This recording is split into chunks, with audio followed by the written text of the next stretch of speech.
গিয়েছিলাম ঝিনাইদহ পার্ক ঘুরতে। সেখানে গিয়ে দেখি 360 ডিগ্রি নামক রাইড আছে। এটি আমার কাছে অনেক ইন্টারেস্টিং মনে হলো, তাই টিকিট কেটে উঠে পড়লাম।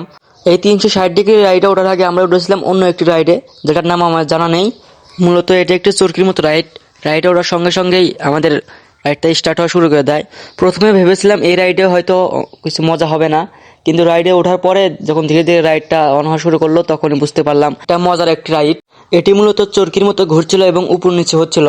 প্রথম দিকে কিছু মনে না হলেও একটু শেষের দিকে মাথা একটু ঘোরাচ্ছিল, কারণ এটা গোল গোল ঘুরছিল। এই রাইডটি অনেক সেফটি সংযুক্ত রাইড। এই রাইডের চারপাশে স্টিলের রড দিয়ে বেড়া দেওয়া হচ্ছে যাতে কেউ পড়ে না যায়। ভালো পরিমাণে সেফটি থাকার কারণে আমার ভিডিও করতে অনেক সুবিধা হচ্ছিল। রাইডটা চড়ে আমরা অনেক মজা পেয়েছি।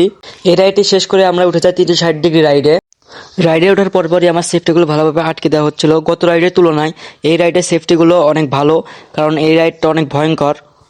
সেফটি লক আটকানোর কিছুক্ষণ পরেই রাইডটি শুরু করা হয়। প্রথমে ভেবেছিলাম রাইডটি হয়তো তেমন ভয়ঙ্কর হবে না, কিন্তু পরে যখন 360 ডিগ্রি ঘুরে ফেলা হয় তখন অনেক ভয় লাগছিল। এই রাইডটি আমাকে উল্টিয়ে পাল্টিয়ে যেভাবে পারছে সেভাবেই ঘোরাচ্ছে। সেফটি লক থাকায় আমার কোনো সমস্যা হচ্ছিল না, কিন্তু ক্যামেরা ধরার জন্য অনেক কষ্ট হচ্ছিল, কারণ ক্যামেরা পড়ে যাওয়ার মতো অবস্থা হয়েছিল।